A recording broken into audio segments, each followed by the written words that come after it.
Have you ever wondered what really separates a good company from a truly great one? I mean, it's not just about the products or the profits, right? It's about the people. Today, we're going to pull back the curtain on the modern systems that top companies use to build absolute winning teams, turning brand new hires into high-performing champions. So let's dive into the playbook that makes it all happen.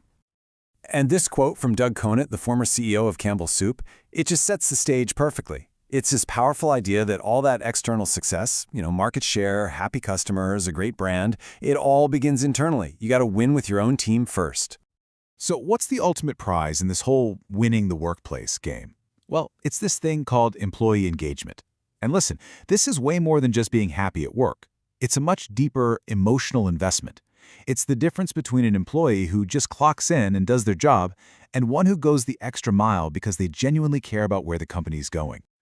Okay, so that brings us to our first section, winning the workplace, and really digging into why employee engagement isn't just some fluffy HR metric, but the absolute cornerstone of any successful organization.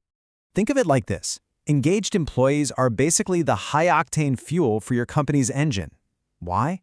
Well, because when people feel engaged, they feel a sense of purpose. They feel psychologically safe. And when people feel valued like that, they're not just more productive. They're more innovative, more committed, and they're the ones willing to put in that extra effort to solve the tough problems. They're what pushes the whole organization forward.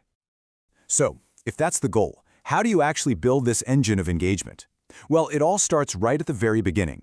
The first 90 days of any employee's journey are absolutely critical for laying a super strong foundation. Which, of course, leads to the big question. If that initial period is so darn important, how does a company make sure it makes a fantastic first impression? One that sets an employee up for success in the long run. The answer is all in a carefully structured process. And that process is called onboarding. And I'm not just talking about paperwork and a quick tour of the office. No. Real onboarding is about thoughtfully integrating a new person into the company's culture, its values, its vision. It's basically the giant welcome mat that says, hey, we are so glad you're here and we're invested in you.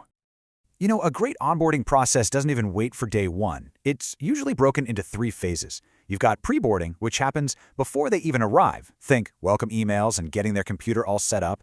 Then there's orientation, that crucial first week of meeting the team and soaking up the culture. And finally, assimilation, which is that whole 90-day period of really deep integration support and setting those first goals. And what's so cool about this is how these simple things make someone feel truly valued. I mean, showing up to a computer that's ready to go, knowing what to expect for your first few weeks, and this is a big one, having a friendly face like a mentor or a buddy to ask all your questions. It just makes a world of difference. It turns what could be a really stressful experience into an exciting one. Okay, so once someone's successfully onboarded, the journey is far from over. The next critical stage is all about continuous growth, and that is fueled by the power of feedback. Because let's be honest, the old once-a-year annual review just doesn't cut it anymore. Modern companies are now turning to a much more dynamic system. So, what's the big deal with this thing called 360-degree feedback? What makes it so revolutionary? Well, this lays it out perfectly. A traditional review? It's basically a monologue from your boss. But 360-degree feedback? That's a conversation. It gathers anonymous thoughts from your peers, from people who report to you, and even from yourself.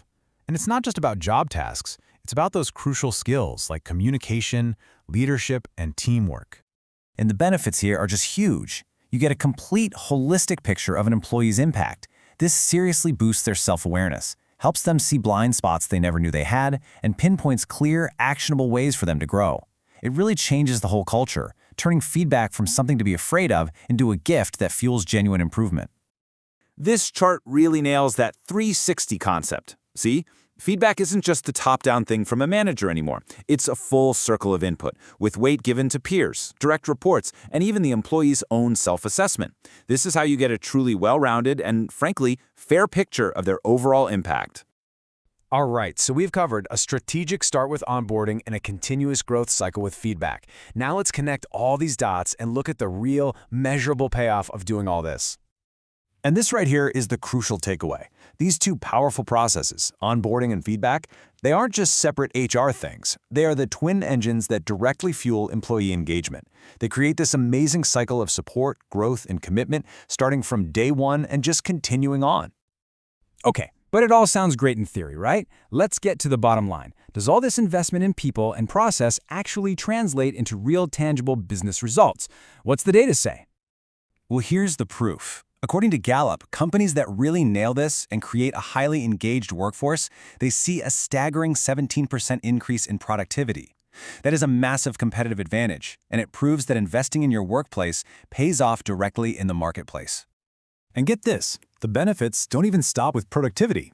These highly engaged workplaces also see way lower employee turnover, which saves a fortune in recruitment costs and higher customer satisfaction. It makes sense, right? Happy, engaged employees are just naturally going to provide better service. But ultimately, the result goes way beyond the numbers on a spreadsheet. What you're really creating is a workforce that is happier, more creative, and way more resilient when challenges pop up.